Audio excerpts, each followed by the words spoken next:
জিলহজ মাসের মধ্যে আবার কোন দিনগুলা বেশি সম্মানিত?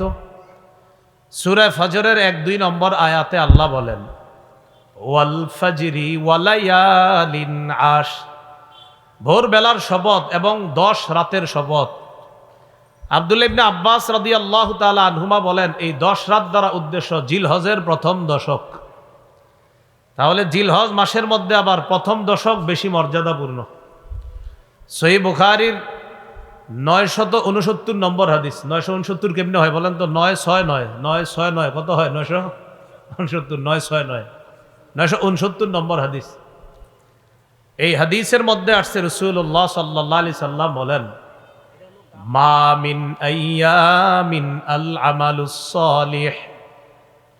আমালুস সালিহু ফিহা আহাব্বু ইলাল্লাহ মিন হাদিহিল আইয়াম ইয়ানি আল আশার।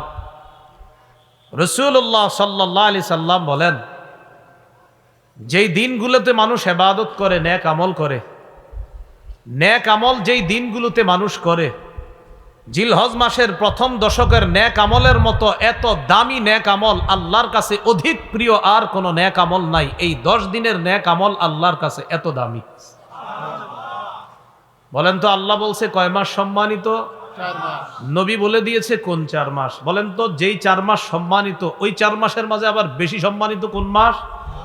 জিলহজের মধ্যে আবার কোন 10 দিন বেশি সম্মানিত? প্রথম 10 দিন।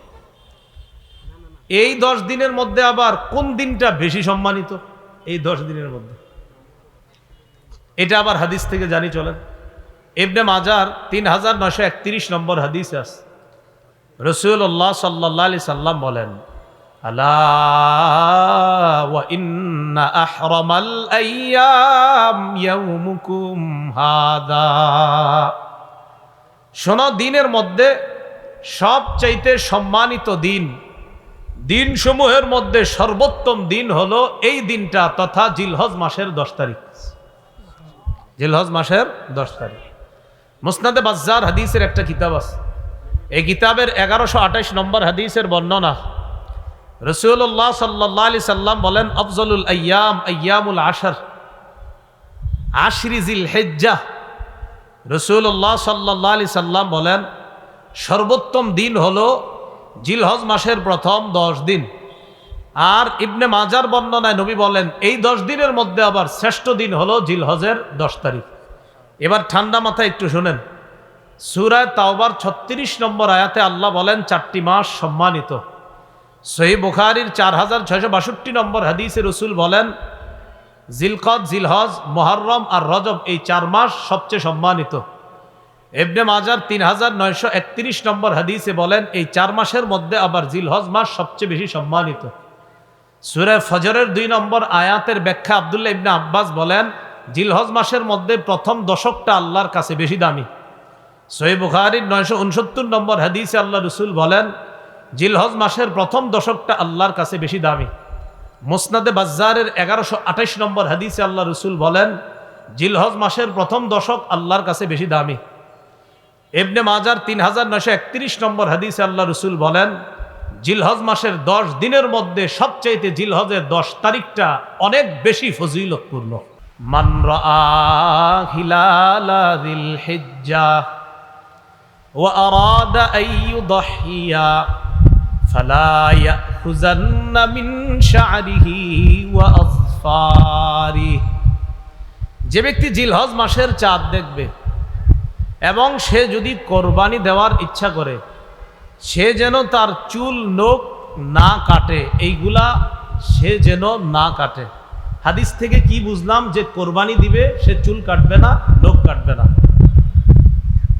নাসাইর বর্ণনা, সহিহ মুসলিমেরও বর্ণনা, 1977 নম্বর হাদিস। আমাদের মাদ্রাসার পাঠ্যপুস্তক অনুসারে মোট হাদিস সংখ্যা হবে 3033টা মুসলিমের।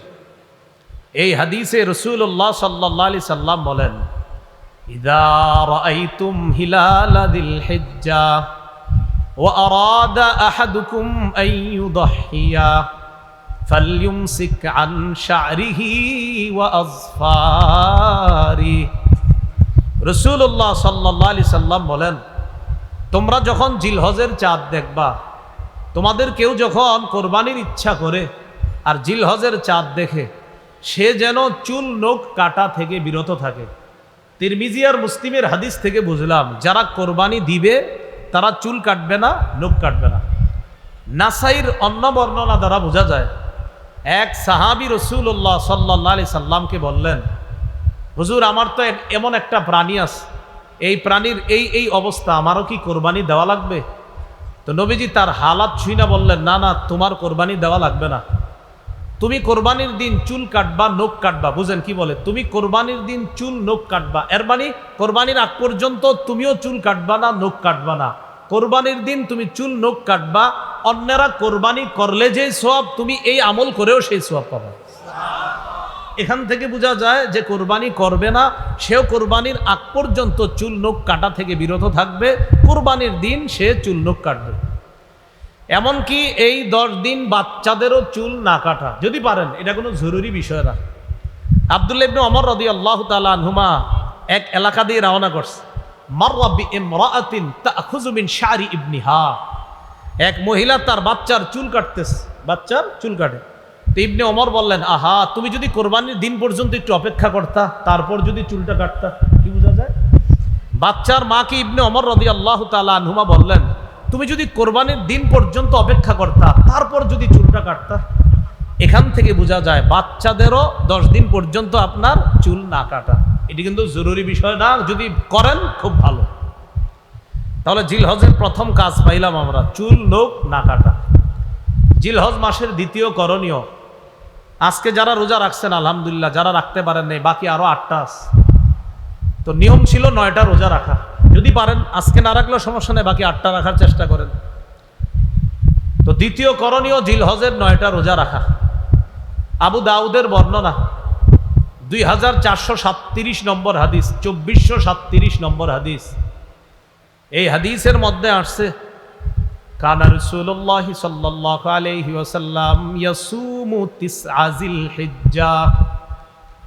রাসূলুল্লাহ সাল্লাল্লাহু আলাইহি সাল্লাম 9 জিলহজ পর্যন্ত, জিলহজের প্রথম থেকে 9 জিলহজ পর্যন্ত 9টা রোজা রাখতেন। নাসাইর বর্ণনা 2415 নম্বর হাদিস। এই হাদিসটি সবাই মুখস্থ রাখবেন, অন্যদের কাছে প্রচার করে দিবেন, নিজেরাও সারা জীবন আমল করার চেষ্টা করবেন, আমরাও করব, বলি ইনশাআল্লাহ। নাসাইর 2415 নম্বর হাদিস, قال رسول الله صلى الله عليه وسلم أربع لم يكن يدعهن النبي صلى الله عليه وسلم। রাসূলুল্লাহ সাল্লাল্লাহু আলাইহি সাল্লাম 4টি কাজ কখনো ছাড়তেন না। মুখস্থ করি, কয়টি কাজ নবী কখনো ছাড়তেন না? 4টি কাজ। আমরাও ইনশাআল্লাহ চেষ্টা করব এই 4 কাজ ভবিষ্যতে ছাড়ব না ইনশাআল্লাহ। নবী কয়টি কাজ ছাড়তেন না? 4টি। 1 নম্বর, সিয়ামা আশুরা, মুহররমের 10 তারিখের রোজা রাসূলুল্লাহ সাল্লাল্লাহু আলাইহি সাল্লাম কখনো ছাড়তেন না। 2 নম্বর, ওয়াল আশার, জিলহজের প্রথম দশকের রোজা রাসূলুল্লাহ সাল্লাল্লাহু আলাইহি সাল্লাম ছাড়তেন না। 3, ওয়া সালাসাতা আইয়ামিন মিন কুল্লি শাহ, প্রত্যেক মাসের 3টা রোজা, 13, 14, 15 আরবি মাসের এই 3 রোজা রাসূল ছাড়তেন না। 4 নাম্বার, ওয়া রাকাআতাইনি ক্বাবলাল গাদাত, ফজরের নামাজের আগের 2 রাকাত সুন্নত রাসূল সাল্লাল্লাহু আলাইহি সাল্লাম কখনো ছাড়তেন না। এবার আমরা সবাই একটু চর্চা করি, বলেন তো কয় আমল নবীজি কখনো ছাড়তেন না? সাহস করে বলে ফেলেন তো। 1 নাম্বার, মাশাআল্লাহ, 1 নাম্বার মুহররমের 10 তারিখের রোজা, 2 নাম্বার জিলহজের প্রথম দশকের রোজা, 3 নাম্বার মাসে 3টা রোজা, 4 নাম্বার ফজরের আগের 2 রাকাত সুন্নত। আচ্ছা আমরা একটু বলি, বললে মনে থাকবে। বলেন, 1 নম্বর মুহররমের 10 তারিখের রোজা, 2 জিলহজের প্রথম দশকের রোজা, 3 প্রত্যেক আরবি মাসের 3টি রোজা, 4 ফজরের আগের 2 রাকাত সুন্নত। এই 4টা আমল রাসূল সাল্লাল্লাহু আলাইহি সাল্লাম কখনো ছাড়তেন না। যাই হোক, জিলহজ মাসের দ্বিতীয় আমল পাইলাম 9টি রোজা রাখা। আজকে যারা রাখছেন আলহামদুলিল্লাহ, বাকিগুলাও রাখবেন। যারা রাখতে পারেন নাই, বাকিগুলা রাখলে সওয়াব আছে, ফজিলত আছে, কোনো সমস্যা নাই, রাখেন। তৃতীয় আমল, 9 জিলহজের রোজাটা গুরুত্ব দিয়ে রাখা। 9 জিলহজের রোজা গুরুত্ব দিয়ে রাখা। সহিহ মুসলিমের বর্ণনা 1162 নম্বর হাদিস, মাদ্রাসা পাঠ্যপুস্তক অনুসারে। قال رسول الله صلى الله عليه وسلم صيام يوم عرفة أحتسب على الله أن يكفر السنة التي قبله والتي بعده। রাসূলুল্লাহ সাল্লাল্লাহু আলাইহি সাল্লাম বলেন, কেউ যদি আরাফার দিনের রোজা রাখে, তথা 9 জিলহজের রোজা। আরাফার দিনের রোজা এটা একটা পারিভাষিক নাম, মনে রাখবেন। আরাফার দিনের রোজা এটা একটা পরিভাষা, উদ্দেশ্য 9 জিলহজের রোজা। 9 জিলহজের রোজা যদি কেউ রাখে, রাসূলুল্লাহ সাল্লাল্লাহু আলাইহি সাল্লাম বলেন, আমি আশাবাদী তার আগের 1 বছর এবং পরের 1 বছর, মোট 2 বছরের গুনাহ মাফ। এই হলো জিলহজের তৃতীয় আমল। তাহলে তৃতীয় আমলটা করার সুযোগ কি শেষ না এখনো আছে? জিলহজের চতুর্থ আমল, জিলহজ মাসে বেশি বেশি তাসবিহ পড়া, জিকির করা। মুসনাদে আহমদের বর্ণনা, قال رسول الله صلى الله عليه وسلم اكثروا فيهن من التكبير والتحميد والتهليل। রাসূলুল্লাহ সাল্লাল্লাহু আলাইহি সাল্লাম বলেন, জিলহজ মাসে বেশি বেশি আল্লাহু আকবার বলবা, বেশি বেশি সুবহানাল্লাহ পড়বা, বেশি বেশি লা ইলাহা ইল্লাল্লাহ পড়বা, বেশি বেশি আলহামদুলিল্লাহ পড়বা। উদ্দেশ্য হলো জিলহজ মাসে বেশি বেশি জিকির করা। জিকির করার জন্য অজুও করার প্রয়োজন নাই। চলতেছেন, ফিরতেছেন, দাঁড়িয়ে বসে শুয়ে জিকির করতে পারবেন। সূরা আলী ইমরানের 191 নম্বর আয়াতে আল্লাহ বলেন, জ্ঞানী হলো তারা আল্লাযীনা ইয়াযকুরুনাল্লাহা কিয়ামা ওয়া কুউদান ওয়া আলা জুনুবিহিম। আল্লাহ বলেন, জ্ঞানী তারা যারা দাঁড়িয়ে আল্লাহকে স্মরণ করে, আল্লাহর জিকির করে। ওয়া কুউদা, যারা বসে আল্লাহকে স্মরণ করে। ওয়া আলা জুনুবিহিম, যারা শুয়ে শুয়ে আল্লাহকে স্মরণ করে, জিকির করে। তাহলে জিলহজ মাস ছাড়াও জিকির করব। বাকি জিলহজ মাসে খুব বেশি পরিমাণে জিকির করার চেষ্টা করব, আল্লাহ তৌফিক দান করেন।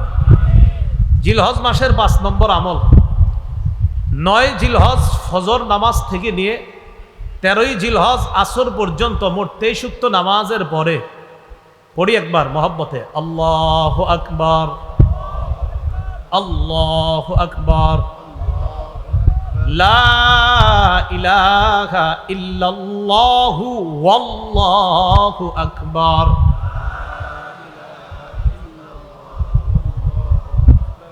আল্লাহু আকবার। কি বলছি বুঝে আসছে? লা ইলাহা ইল্লাল্লাহু ওয়াল্লাহু আকবার, আল্লাহু আকবার ওয়ালিল্লাহিল হামদ। আল্লাহু আকবার, আল্লাহু আকবার, লা ইলাহা ইল্লাল্লাহু ওয়াল্লাহু আকবার, আল্লাহু আকবার ওয়ালিল্লাহিল হামদ। 9 জিলহজ ফজর থেকে নিয়ে 13ই জিলহজ আসর পর্যন্ত পুরুষরা উচ্চ আওয়াজে একবার, নারীরা নিম্ন আওয়াজে একবার পাঠ করবে। এই 23 ওয়াক্ত নামাজের মাঝে কারো কোনো নামাজ যদি কাজা হয়ে যায়, কারো যদি 9 জিলহজ ফজর থেকে নিয়ে 13ই জিলহজ আসর পর্যন্ত কোনো ওয়াক্ত নামাজ কাজা হয়, আর ওই কাজা নামাজটা যদি আপনি এই 5 দিনের মধ্যে আদায় করেন, আমি আবারও বলছি, 9 জিলহজ থেকে নিয়ে 13ই জিলহজ পর্যন্ত যেই নামাজগুলোর পরে তাকবীরে তাশরিক পড়তে হয়, এই নামাজগুলার কোনো এক ওয়াক্ত নামাজ যদি ওজরের কারণে কারো কাজা হয়ে যায়, আপনি কোনো কারণে এক ওয়াক্ত নামাজ কাজা হয়ে গেছে, এর মানে আপনি তাকবীরে তাশরিকটাও দিতে পারেন নাই, নামাজ কাজা মানে তাকবীরও তো দেন নাই। এখন যদি এই 5 দিনের মধ্যে আপনি তাকবীরে তাশরিকের দিনগুলা চলার মধ্যেই যদি ওই ওয়াক্ত নামাজের কাজাটা পড়েন, তাহলে কাজা নামাজের পরে এই তাকবীরটাও পড়তে হবে। আল্লাহ জানে বুঝছেন নি সবাই? আমি আশাবাদী বুঝছেন। এরপরে দৃষ্টান্ত দিই, 9 জিলহজ থেকে 13ই জিলহজ পর্যন্ত কথার কথা কারো জোহরের নামাজ কাজা হয়ে গেছে একদিন, এই জোহরের কাজা নামাজটা যদি সে এই 13ই জিলহজের আগেই আদায় করে, তাহলে তার এই নামাজের পরে ওই যে তাকবীরে তাশরিকটা ছুটে গেছিল এটাও তার আদায় করতে হবে। এবার বুঝে আসছে না সবার? এই হলো আপনার পঞ্চম আমল জিলহজ মাস। জিলহজ মাসের 6 নম্বর আমল কোরবানির দিন কোরবানি করা তথা 10ই জিলহজ কোরবানি করা। 10ই জিলহজ নফল এবাদতের মধ্যে তথা ফরজ এবাদতের পরে, ফরজ এই জায়গায় নফল মানে উদ্দেশ্য আবার কোরবানি নফল এমন না, ফরজ এবাদতের পরে 10ই জিলহজ রক্ত প্রবাহিত করা আল্লাহর কাছে সবচাইতে শ্রেষ্ঠ এবাদত। আল্লাহর জন্য রক্ত প্রবাহিত করা তথা কোরবানি দেওয়া, এই হলো আপনার 6 নম্বর আমল জিলহজ মাসে।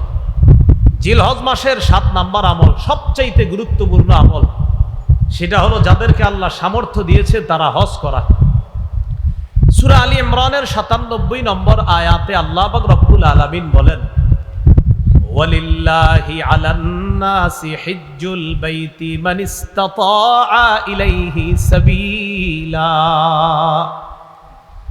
যারা কাবা পর্যন্ত পৌঁছার সামর্থ্য রাখে,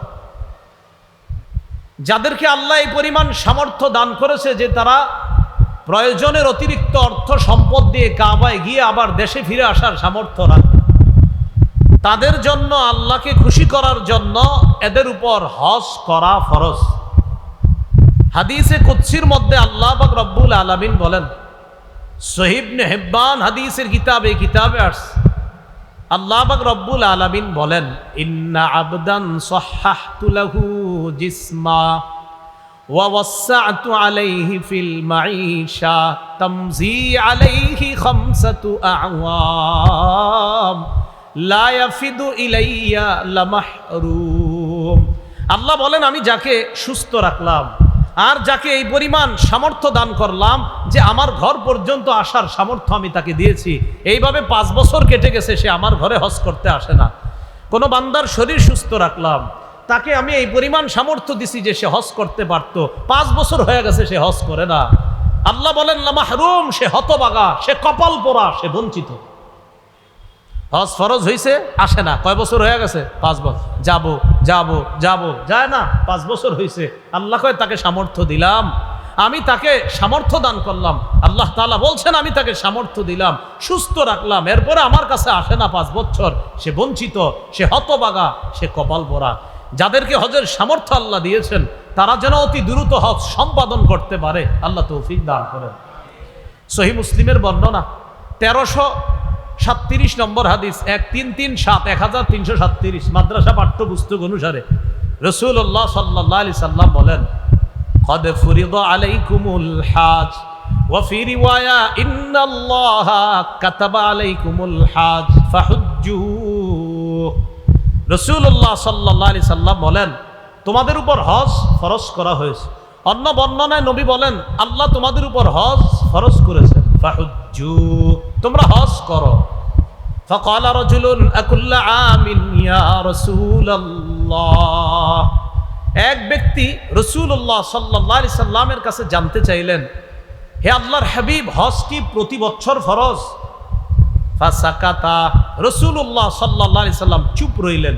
নবী বললেন, তোমাদের উপর হজ ফরজ করা হয়েছে যাদের সামর্থ্য আছে, অতএব তোমরা হজ করো। একজন প্রশ্ন করলেন, হুজুর হজ কি প্রতি বছর ফরজ? নবীজি চুপ রইলেন। হাত্তা ক্বালাহা সালাসা, এই প্রশ্নটা তিনি 3 বার করলেন। এরপর নবী বললেন, লাউ কুলতু নাআম লাওয়াজাবাত ওয়া লামাসতাতাতুম, আমি যদি তোমার প্রশ্নের জবাবে বলতাম হ্যাঁ, তুমি যে আমারে 3 বার প্রশ্ন করলা প্রতি বছর হজ ফরজ কিনা, আমি যদি বলে ফেলতাম হ্যাঁ, তাহলে প্রতি বছর সামর্থ্যবানদের জন্য হজ ফরজ হয়ে যেত, আর এটা তোমরা করতে পারতা না। কেন তোমরা আমাকে এত প্রশ্ন করো? যারুনি মা তারাকতুকুম, আমি যতটুকু বলি এতটুকু মেনে নাও, তোমরা বেশি প্রশ্ন করবা না। فإنما هلك من كان قبلكم بكثرة سؤالهم واختلافهم على أنبيائهم, তোমাদের পূর্ববর্তী জাতি বেশি প্রশ্ন করার কারণে আর নবীদের সাথে বেশি মতভেদ করার কারণে ধ্বংস হয়ে গেছে। আমারে এত প্রশ্ন করবা না, বলছি হজ ফরজ, এত প্রশ্ন কেন করো? প্রত্যেক বছর হজ ফরজ, আমি নবী যদি বলে ফেলতাম হ্যাঁ, সামর্থ্যবানরা প্রতি বছর হজ করা লাগতো, আর এটা কষ্টকর হয়ে যেত। আবু দাউদের বর্ণনা 1721 নম্বর হাদিস, রাসূলুল্লাহ সাল্লাল্লাহু আলাইহি সাল্লামের একজন সাহাবী নাম আকরা ইবনে হাবিস। আকরা ইবনে হাবিস সাআলান নবী সাল্লাল্লাহু আলাইহি ওয়াসাল্লাম আল হজ্জ ফি কুল্লি সানাতিন আও মাররাতান ওয়াহিদা। রাসূলুল্লাহ সাল্লাল্লাহু আলাইহি সাল্লামের কাছে প্রশ্ন করলেন, হুজুর হজ কি প্রতি বছর ফরজ নাকি একবার জীবনে?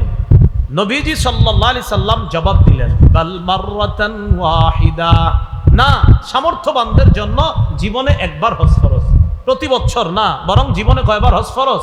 একবার, সামর্থ্যবানদের জন্য হজ ফরজ। এরপর নবী বললেন, ফামান যাদা ফাহুয়া তাতাওউন, কেউ যদি একবারের বেশি হজ করে এটা নফল হবে, কেউ যদি একবারের বেশি হজ করে এটা কি হবে?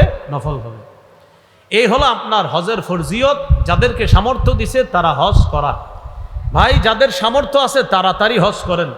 ইবনে মাজার বর্ণনা 2883 নম্বর হাদিস, 2883 এই হাদিসের মধ্যে আছে, ক্বালা রাসূলুল্লাহ সাল্লাল্লাহু আলাইহি ওয়াসাল্লাম মান আরাদাল হজ্জা ফালইয়াতাআজ্জাল, যে ব্যক্তি হজের ইচ্ছা করেছে সে যেন তাড়াতাড়ি হজ করে। ফাইন্নাহু ক্বাদ ইয়ামরাদুল মারিদ, হতে পারে সে অসুস্থ হয়ে যাবে, এই বেটা অসুস্থ হয়ে যেতে পারে হজ করেন না করার কারণে। এমন হয়ে যেতে পারে যে তার সামর্থ্য আছে, হজে যাবে, যায় না, আগামী বছর যাব, যায় না, আগামী বছর যাব, যায় না। নবী কয়, আরে তুমি তো অসুস্থ হয়ে যেতে পারো। ওয়া তাদিল্লুদ দাল্লা, বাহন হারিয়ে যেতে পারে।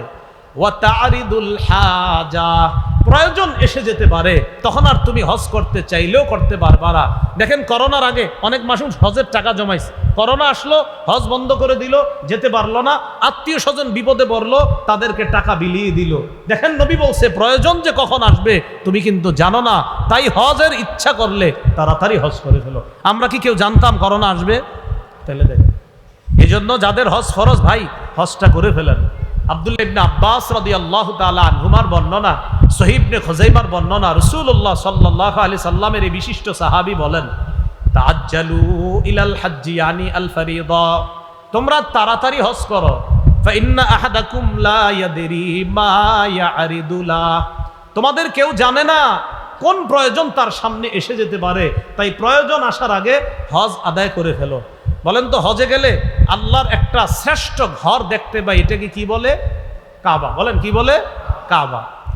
রাসূলুল্লাহ সাল্লাল্লাহু আলাইহি সাল্লামের সাহাবী আব্দুল্লাহ ইবনে ওমর রাদিয়াল্লাহু তাআলা আনহুমার বর্ণনা, তিনি বলেন, মুসান্নাফ আব্দুর রাজ্জাক নামে হাদিসের একটা কিতাব আছে, 8817 নম্বর হাদিস, ক্বালা রাসূলুল্লাহ সাল্লাল্লাহু আলাইহি ওয়াসাল্লাম ইসতামতিউ বিহাদাল বাইতি ফাকাদ হুদিমা মাররাতাইন ওয়া ইউরফাউ ফিস সালিসা। রাসূলুল্লাহ সাল্লাল্লাহু আলাইহি সাল্লাম বলেন, হজ উমরার মাধ্যমে এই কাবা ঘরের থেকে তোমরা তাড়াতাড়ি উপকৃত হও, হজের মাধ্যমেও কাবার থেকে উপকৃত হও, উমরায় যে কাবার দ্বারা উপকৃত হও। মনে রাখবা, ফাকাদ হুদিমা মাররাতাইন, কাবা দুইবার ধ্বংস করা হয়েছে, ওয়া ইউরফাউ ফিস সালিসা, তৃতীয়বার ধ্বংস করার পর কাবা কিন্তু উঠিয়ে নেওয়া হবে।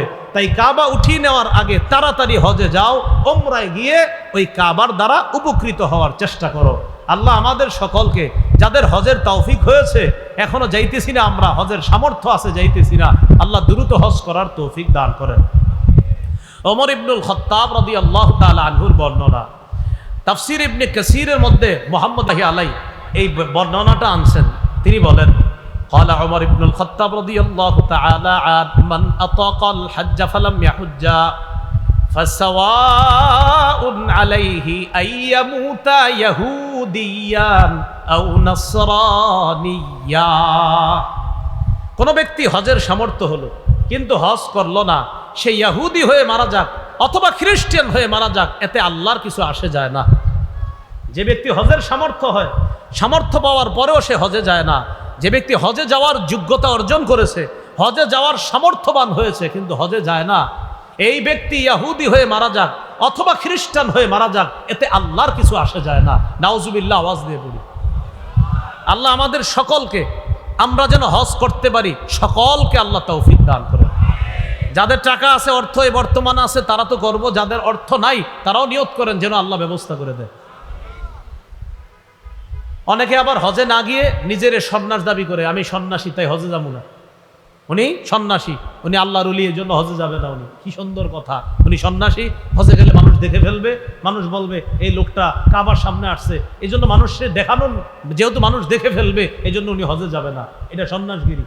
মুসনাদে আহমদে আসছে, রাসূল সাল্লাল্লাহু আলাইহি সাল্লাম বলেন, হজ না কইরা সন্ন্যাসগিরির কোনো স্থান ইসলামের মধ্যে নাই। আবু দাউদের বর্ণনা 1729 নম্বর হাদিস। এই হাদিসের মধ্যে রাসূলুল্লাহ সাল্লাল্লাহু আলাইহি সাল্লাম বলেন, লা সরুরতা ফিল ইসলাম,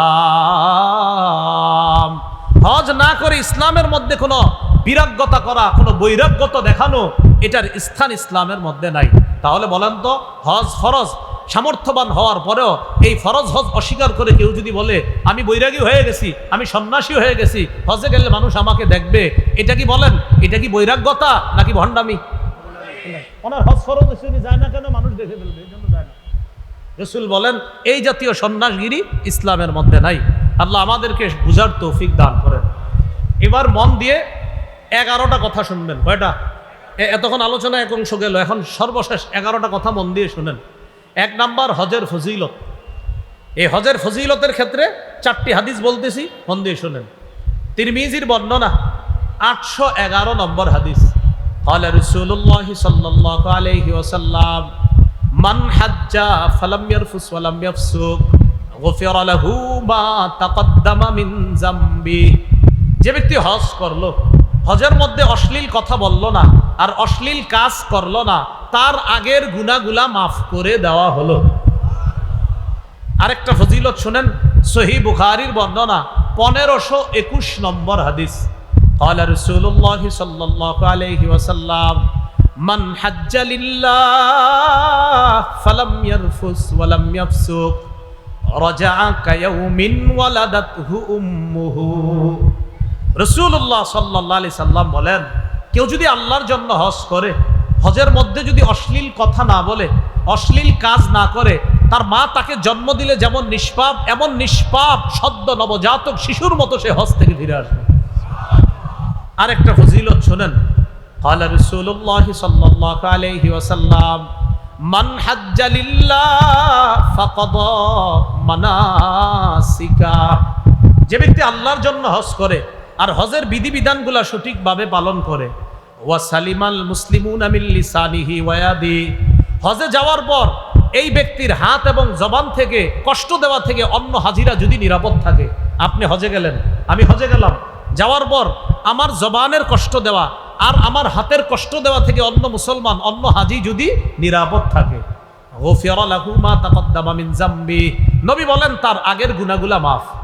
এই জন্য তো হজরে আসওয়াদ চুমা দেওয়ার সময় যারা যাবেন ভবিষ্যতে ইনশাআল্লাহ, কাউরে ধাক্কা দিবেন না 2 হাত দিয়ে এইভাবে, মুসলমানদের কষ্ট দিয়ে হজরে আসওয়াদ চুমা দেওয়ার কোনো দরকার নাই।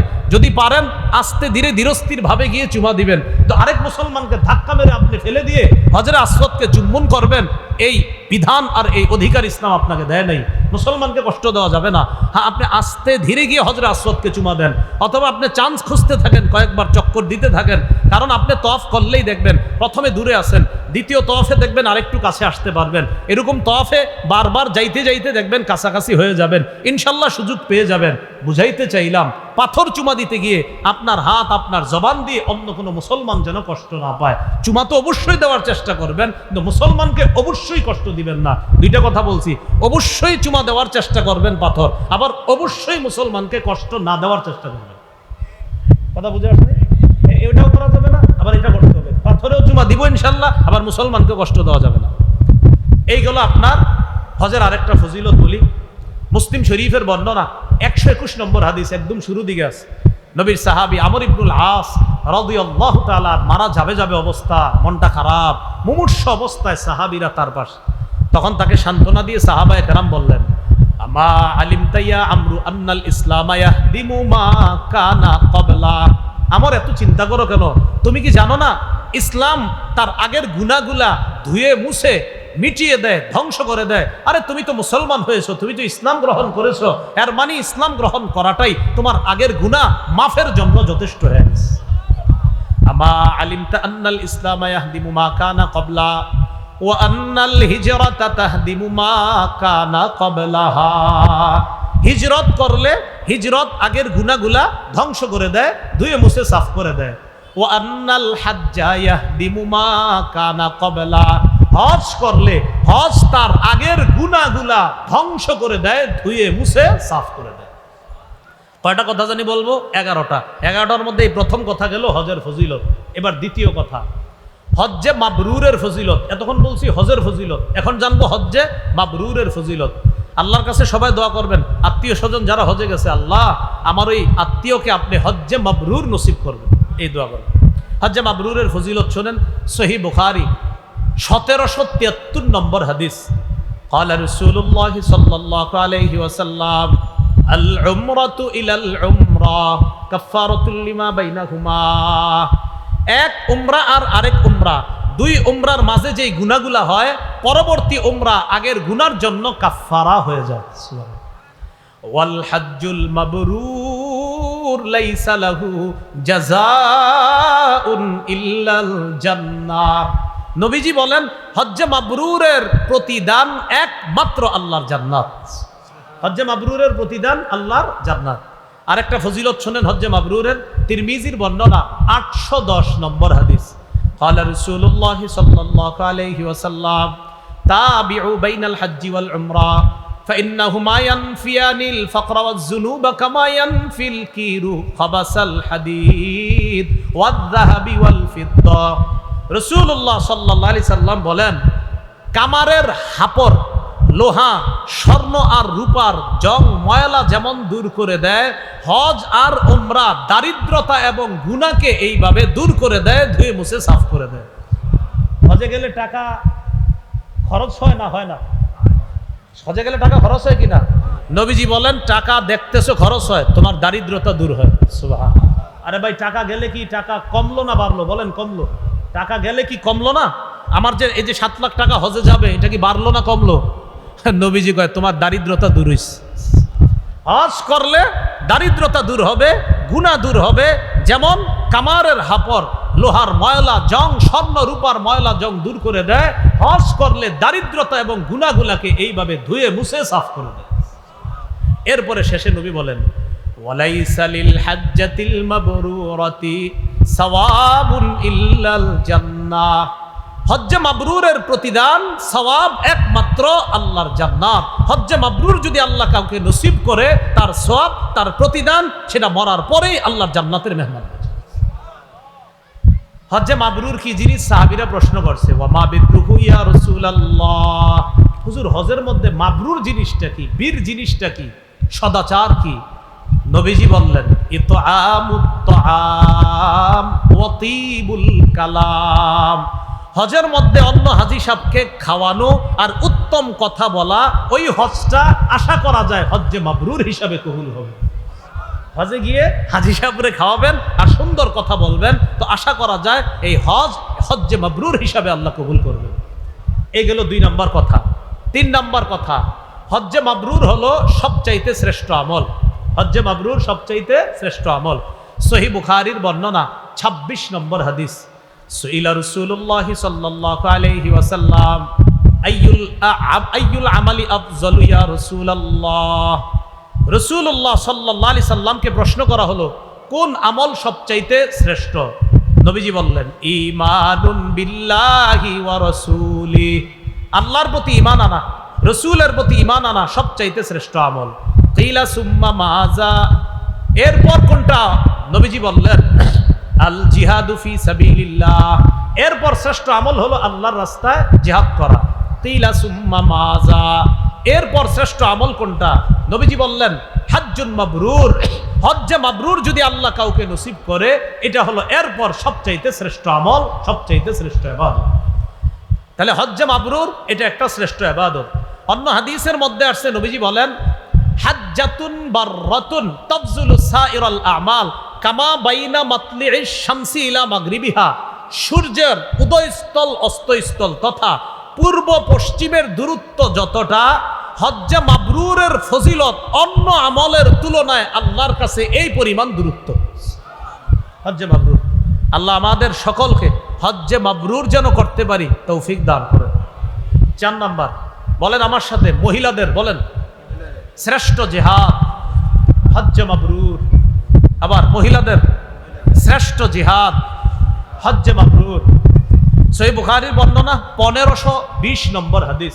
আম্মাজান আয়েশা সিদ্দিকা রাদিয়াল্লাহু তাআলা আনহা রাসূলুল্লাহ সাল্লাল্লাহু আলাইহি সাল্লামকে জিজ্ঞাসা করলেন, নারাল জিহাদা আফজালাল আমাল আফালা নুজাহিদু ইয়া রাসূলুল্লাহ। হুজুর, আমরা তো জিহাদকে শ্রেষ্ঠ ইবাদত মনে করি, আমরা কি জিহাদ করব না?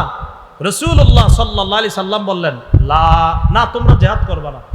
নবীজি বললেন, তোমরা জিহাদ করবা না, নারীরা জিহাদ করবা না।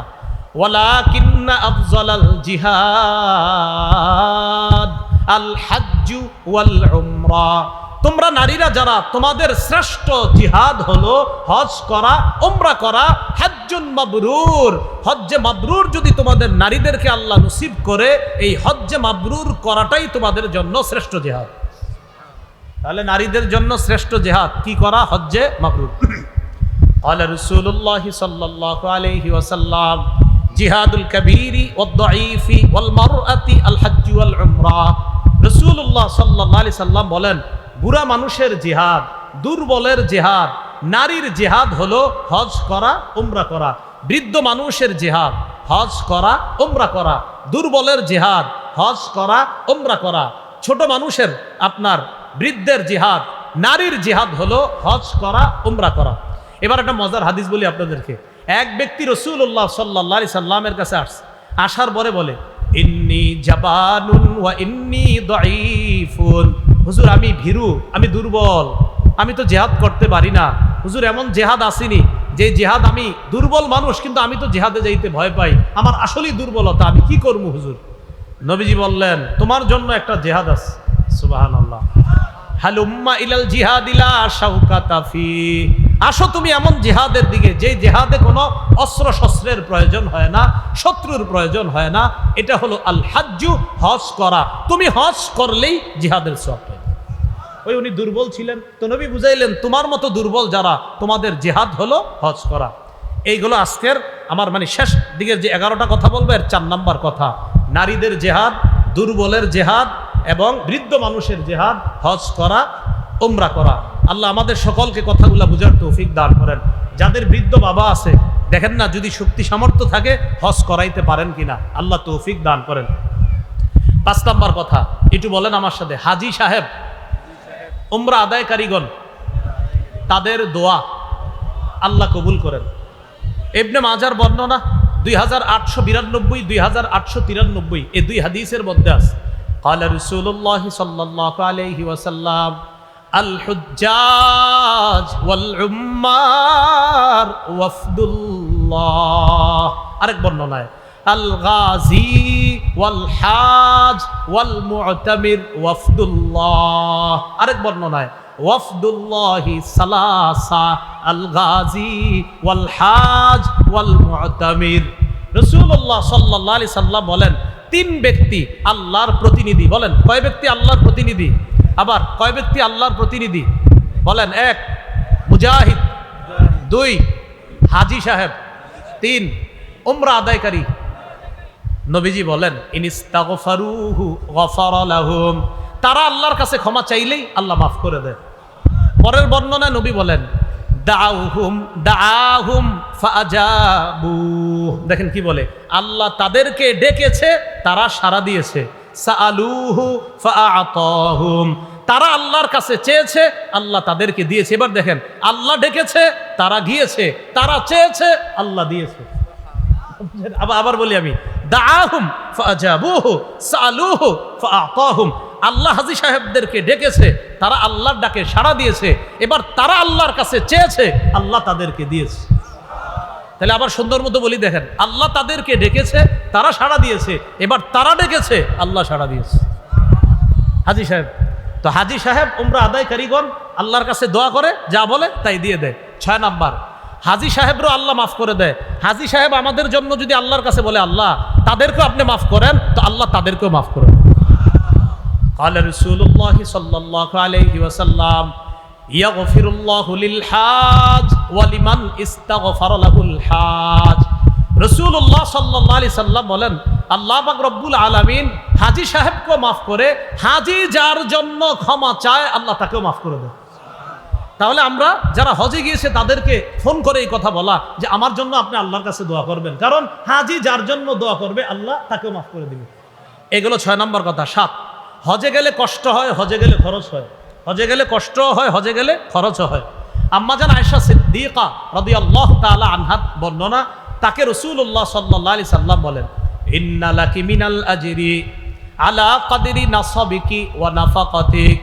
আয়েশা, হজে আসার পর যেই পরিমাণ কষ্ট আর খরচ হয়, এই কষ্ট আর খরচের প্রতিটা কষ্ট আর খরচের বিনিময় আল্লাহর পক্ষ থেকে তুমি পেয়ে যাবে। মুসনাদে আহমদের 23,000 হাদিস, হাদিস নাম্বার কত? 23,000, অর্থাৎ 23,000 মানে হাদিস নাম্বারটাই 23,000 নাম্বার হাদিস। এই হাদিসে আসছে রাসূলুল্লাহ সাল্লাল্লাহু আলাইহি সাল্লাম বলেন, আন নাফাকাতু ফিল হজ কান নাফাকাতি ফি সাবিলিল্লাহ। হজের মধ্যে খরচ করা জিহাদের ময়দানে খরচ করার মতো। কেমন? কয় বিসাবিই মিআতিন, 700 গুণ পর্যন্ত আল্লাহ বাড়ায়া দেয়। কয়শো গুণ পর্যন্ত আল্লাহ বাড়ায়া দেয়? 700 গুণ পর্যন্ত। এজন্য হজে গিয়ে খরচ করলে এটা লস নাই, লাভ। 8 নাম্বার কথা, হজে যাওয়ার সময় যদি কেউ মারা যায়, কিয়ামত পর্যন্ত তার আমলনামায় হাজী সাহেবের সওয়াব লেখা হবে। ক্বালা রাসূলুল্লাহ সাল্লাল্লাহু আলাইহি ওয়াসাল্লাম, মান খারাজা হাজ্জান ফামাতা কুতিবা লাহু আজরুল হাজ্জ ইলা ইয়াউমিল কিয়ামা। যে ব্যক্তি হজের উদ্দেশ্যে বের হয় আর যদি সে মারা যায়, কিয়ামত পর্যন্ত তার আমলনামায় হাজী সাহেবের সওয়াব লিপিবদ্ধ করা হবে। ওয়ামান খারাজা মুআতামিরান ফামাতা কুতিবা লাহু আজরুল মুআতামিরি ইলা ইয়াউমিল কিয়ামা। যে ব্যক্তি উমরার উদ্দেশ্যে বের হয়, সে যদি মারা যায়, কিয়ামত পর্যন্ত তার আমলনামায় উমরা আদায়কারীর সওয়াব তার আমলনামায়ও লিপিবদ্ধ চলতে থাকবে কিয়ামত পর্যন্ত। ওয়ামান খারাজা গাজিয়ান ফামাতা কুতিবা লাহু আজরুল গাজি ইলা ইয়াউমিল কিয়ামা। কেউ যদি জিহাদের উদ্দেশ্যে ঘর থেকে বের হয় আর যদি সে মারা যায়, কিয়ামত পর্যন্ত মুজাহিদের সওয়াব তার আমলনামায় লিপিবদ্ধ চলতে থাকবে। একটা মজার হাদিস আপনাদেরকে শোনাই। রসুলের সব হাদিসই তো মজার। রসুল সাল্লাল্লাহু আলাইহি ওয়াসাল্লামের সব হাদিসই কি মজার। মাঝে মাঝে মজার বলি মানে এটা বেশি মজা। সহিহ বুখারীর 1266, 1267। আরাফার ময়দানে নবীর পাশে এক সাহাবী। কোন জায়গায়? আরাফার ময়দানে। তো ওই জায়গায় এক সাহাবী নবীর পাশে। বাইনামা রাজুলুন ওয়াকিফুন মা রাসূলিল্লাহি সাল্লাল্লাহু আলাইহি ওয়াসাল্লাম বিআরাফা। এক ব্যক্তি আরাফার ময়দানে নবীর পাশে। ইদ ওয়াকা আন রাহিলাতি, লোকটা তার বাহন থেকে নিচে পড়ে ফাকসাতহু, ঘাড় মচকে লোকটা মারা গেছে। আমি আবার বলছি, আরাফার ময়দানে নবীর পাশে এক ব্যক্তি তার বাহন থেকে পড়ে গিয়ে ঘাড় মচকে মারা গেছে। মারা যাওয়ার পর এখন কি হবে? গোসল হবে, কাফন হবে। সাহাবায়ে কেরামকে নবী বললেন, ইগসিলুহু বিমাইন ওয়া সিদরিন, তাকে বড়ই পাতা গরম পানিতে বড়ই পাতা গরম করে তাকে গোসল দাও। 1, 2 ওয়াকাফিনুহু বিসাউবাইন, তাকে 2 কাপড় দিয়ে কাফন দাও। পুরুষে কয় কাপড় দিতে হয়? 3টা। তো তাকে কয়টা দিতে বললেন নবী? 2টা। 3 নাম্বার, ওয়ালা তুহান্নিতুহু, তাকে সুগন্ধি লাগাইবা না। 4 নাম্বার, ওয়ালা তুখাম্মিরু রাসাহু, তার মাথাটা ঢাকবা না। তাহলে 1 নাম্বার গোসল করাও, 2 নাম্বার 2 কাপড়ে কাফন পড়াও, 3 নাম্বার সুগন্ধি লাগাও না, 4 নাম্বার মাথাটা ঢাকবা না। ফাইন্নাহু ইউবাসু ইয়াউমাল কিয়ামাতি মুলাব্বিয়া, কিয়ামতের ময়দানে সে লাব্বাইক আল্লাহুম্মা লাব্বাইক বলতে বলতে কবর থেকে উঠবে। তাহলে হজে গিয়ে মারা গেলে কি লস না লাভ? লাভ। তাহলে বলেন হজে গিয়ে, বলেন হজে গিয়ে বেঁচে গেলে লাভ, মরে গেলেও লাভ। বলেন বেঁচে গেলে নিষ্পাপ শিশু, মরে গেলে কিয়ামত পর্যন্ত সওয়াব, লস নাই। বাঁচলেও লাভ, মরলেও লাভ। এ হলো 8 নাম্বার। 9 নাম্বার, হজে গিয়ে তালবিয়া পাঠ করা। ওই যে লাব্বাইক আল্লাহুম্মা লাব্বাইক, এটা পাঠ করা। তিরমিজির বর্ণনা 827 নম্বর হাদিস। এই হাদিসের মধ্যে আসছে রাসূলুল্লাহ সাল্লাল্লাহু আলাইহি ওয়াসাল্লাম 827, 828, 829 সবগুলো হাদিসের মধ্যে একই তালবিয়ার বর্ণনা। নবীজি বলেন, মামিন মুসলিমিন ইউলাব্বি ইল্লা লাব্বা মান আন ইয়ামিনিহি আও আন শিমালিহি মিন হাজারিন আও মাদারিন আও ওয়াবারিন, ওয়া ফি রিওয়ায়া মিন শাজারিন আও ওয়াবারিন আও মাদারিন। রাসূলুল্লাহ সাল্লাল্লাহু আলাইহি সাল্লাম বলেন, কোন ব্যক্তি যখন তালবিয়া পাঠ করে তার পাশে গাছ, পাতা, বৃক্ষ, রাজি, মাটি ইত্যাদি যা আছে সবাই তার সাথে তালবিয়া পাঠ করতে থাকে। এইগুলো 9 নাম্বার আলোচনা। 10 নাম্বার, তওয়াফ করা। আবু দাউদের 1888 নম্বর হাদিসের মধ্যে আসছে রাসূলুল্লাহ সাল্লাল্লাহু আলাইহি সাল্লাম বলেন, ইন্নামা জুইলাত তাওয়াফু ওয়া বাইনাস সাফা ওয়াল মারওয়া ওয়া রামিউল জিমার লিইকামাতি যিকরিল্লাহ। তাওয়াফ করা, সাফা মারওয়ার মাঝখানে সাই করা এবং শয়তানকে কঙ্কর মারা, এগুলা সব আল্লাহর জিকিরের অন্তর্ভুক্ত, আল্লাহর স্মরণের অন্তর্ভুক্ত। রাসূলুল্লাহ সাল্লাল্লাহু আলাইহি সাল্লাম বলেন, মান তাওয়াফা উসবুআন, যে ব্যক্তি 7 বার তাওয়াফ করে, অর্থাৎ 7 বার যে ব্যক্তি তাওয়াফ করে, কানা কাইদলি রাকাবাতিন, একটা গোলাম আজাদ করার সওয়াব পেয়ে যায়। এগুলো 10 নাম্বার। সর্বশেষ আল্লাহু আকবার, আল্লাহু আকবার। 11 নম্বর হজরে আসওয়াদকে চুমা দেওয়া। আসসালামু আলাইকুম।